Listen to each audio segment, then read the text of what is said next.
शिमला में ऊंची ऊंची मस्जिदों को लेकर सियासी घमासान छिड़ा है।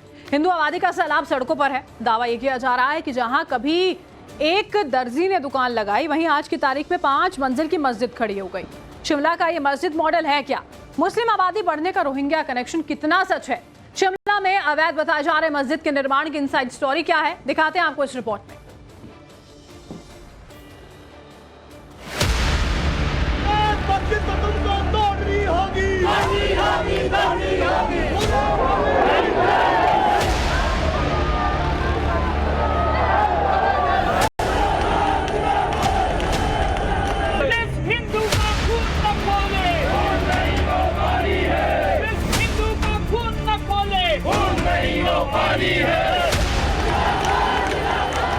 शिमला में यह आक्रोश ऐसे ही नहीं दिखा। इनके गुस्से की वजह सुनेंगे तो तंग रह जाएंगे। स्थानीय लोगों का दावा है कि मस्जिद की वजह से पूरा आस पड़ोस परेशान है। पहले हमें पता था कि कौन लोग यहाँ पर आ रहे हैं, अब कुछ नहीं पता चलता है। इतनी तादाद में होते हैं कि हम यहाँ से निकलना हमें मुश्किल हो जाता है। इनका वेट करना पड़ता है। हम बच्चों को स्कूल से लाते हैं, वेट करना पड़ता है। ये जब जाएंगे तो हम इनमें से निकलेंगे। तो क्या आपको लगता है कि कुछ सुरक्षा का भी डर है? हाँ जी सर, वो तो मेन इशू है। यहाँ पर कुछ नहीं पता है हमें कि कौन लोग आ रहे हैं, कौन नहीं आ रहे हैं और किस रूप में। अब बांग्लादेशी घुस बैठी है, कुछ है, तो कुछ नहीं बोला जा सकता उसके बारे में। यहाँ पर लड़ाई होती है, फिर पुलिस वाले आते हैं, फिर उनको समझाते हैं। कुछ दिन तक ठीक होता है, फिर वैसा ही होता है। मस्जिद के पड़ोस में रहने वाली महिलाएं परेशान हैं। घरों के दरवाजे बंद रखने होते हैं, खिड़कियां तक बंद रखनी पड़ती है। मस्जिद के पास में दुकान चलाने वाली महिलाएं परेशान हैं। स्थानीय लोग असहज हैं। मस्जिद में आने जाने वाले लोगों पर तरह तरह के आरोप लगाए जा रहे हैं। आपका जो घर है यहाँ से बिल्कुल सटा हुआ है।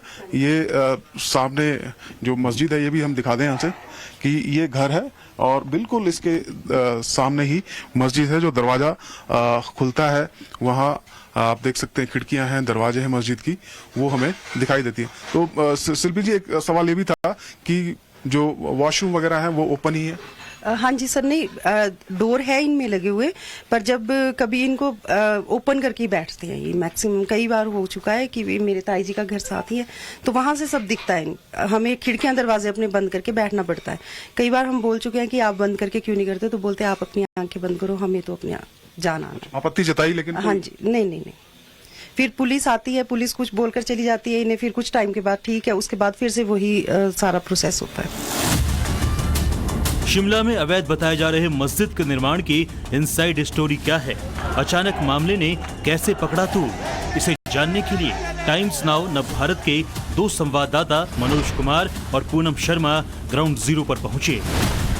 विवादित मस्जिद के इमाम से बात की, मस्जिद के पड़ोस में रहने वाले लोगों से बात की, दुकानदारों से बात की। जब जुम्मे वाला दिन होता है तो उस दिन तो मतलब ऐसा लगता है कि हम मतलब अपने शिमला में नहीं है, कहीं बाहर है। तो और फिर बहुत जी। तो ये क्या आपको कुछ सुरक्षा का भी खतरा लगता है? लगता है सर, हमने कई बार कहा है कि इतनी तादाद में लोग आ रहे हैं तो सुरक्षा में तो लगता ही है कि सर के मतलब कोई कौन लोग है। अब देखिए, किसी के सिर पे तो नहीं लिखा कि कौन क्रिमिनल है, क्या है। बाहर बैठ जाते हैं नीचे ग्राउंड में, किसी को चलने में दिक्कत, फिर बाहर से भी अब लोग आते हैं तो बहुत ही दिक्कत होती है सर। अब तो यहाँ पे चलना फिर अब तो ये मतलब जुम्मे के दिन में नहीं, कभी भी आ जाते हैं। इनके मन चाहे बाहर से लोग आते हैं।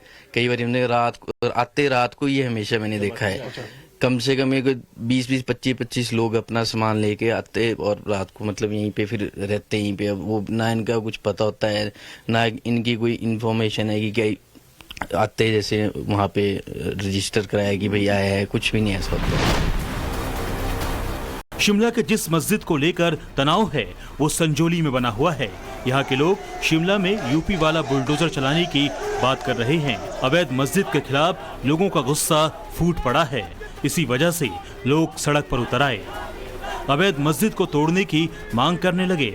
जमकर नारेबाजी हुई, अल्टीमेटम दे दिया गया।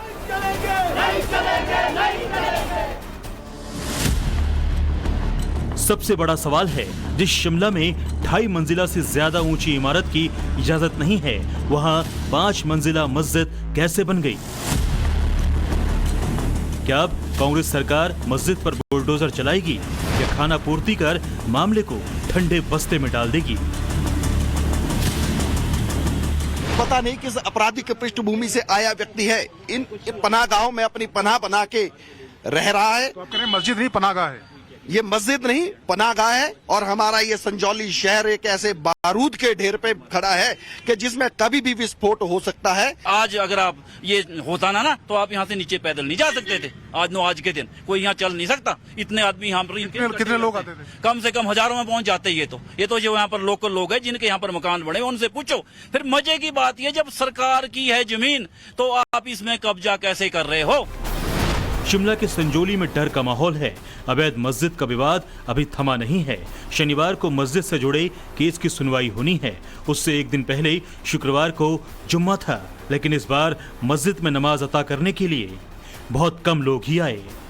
गिनती के लोग आए, सिर्फ 20 से 25 लोग ही मस्जिद पहुंचे। लेकिन हिंदू संगठन के लोगों के विरोध प्रदर्शन से पहले यहाँ नमाजियों का मजमा लगता था।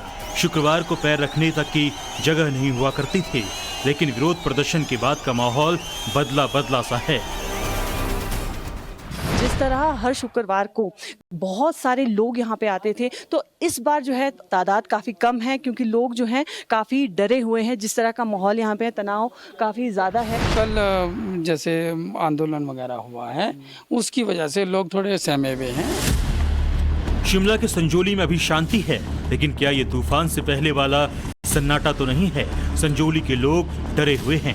वो अपनी सुरक्षा से जुड़े सवाल उठा रहे हैं। जो अवैध है उसे समतल करने की आवाज उठा रहे हैं।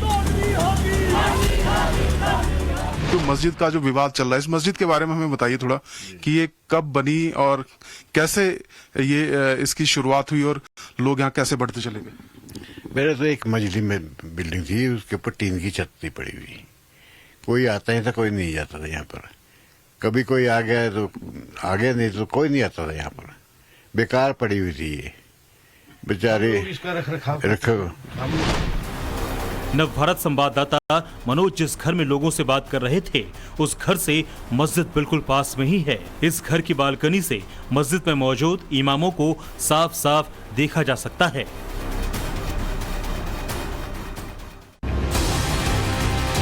नवभारत संवाददाता मनोज कुमार ने विवादित मस्जिद के इमाम से भी बात की। मस्जिद के इमाम ने बातचीत में बहुत बड़ा बयान दिया। इमाम ने दावा किया है कि मस्जिद वक्फ बोर्ड के अधीन है और 1947 से पहले मस्जिद बनी है। कहा जा रहा है कि भाई ये अवैध है, इस पर कितनी सच्चाई? देखो, ये मामला तो वक्फ बोर्ड और एमसी के इसमें चला हुआ है। इसको वक्फ बोर्ड देख रहा है इस मामले को। हमारी तरफ से हमारा काम तो सिर्फ नमाज पढ़ाना है मस्जिद में, बाकी काम वक्फ बोर्ड जो है वो देख रहा है इस मामले को। वक्फ बोर्ड की मस्जिद है ये, ऐसे भी नहीं कि नई मस्जिद बनी है। ये 1947 से पहले की मस्जिद है। मुझे 20-22 साल यहाँ नमाज पढ़ाते हुए हो गए हैं। विवादित मस्जिद के इमाम से यहाँ आने वाली नमाजियों से जुड़ा भी सवाल किया गया। स्थानीय लोगों के आरोप हैं कि मस्जिद के आसपास एक भी मुस्लिम परिवार नहीं रहता, लेकिन जुम्मे के दिन यहाँ नमाजियों का मजमा लग जाता है। मस्जिद में नमाज पढ़ने वाले कहां से आते हैं, कहां चले जाते हैं, इसके बारे में कुछ भी पता नहीं लग पाता। जब यही सवाल मस्जिद में नमाज पढ़ाने वाले इमाम से हुआ तो उनका जवाब बहुत ही हैरान करने वाला था। इमाम ने ये माना कि नमाज के नाम पर कुछ शरारती तत्व भी मस्जिद में आ जाते हैं। इसके ऊपर आपके लगभग 50 किलोमीटर से पहले कोई मस्जिद नहीं है, जो सब इसी मस्जिद से जुड़ते हैं। और ज्यादातर जो सेब खरीदार है और बाहरी राज्य के लोग भी आए हुए जो छापा फड़ी वगैरह लगाते हैं यहाँ पर, और दुकानें हैं कि भी किसी को काफी सालें भी हो गई हैं, मगर कुछ शरारती भी हो जाते हैं बीच में जो लड़के, जिनकी वजह से ये मामला गड़बड़ा गया है।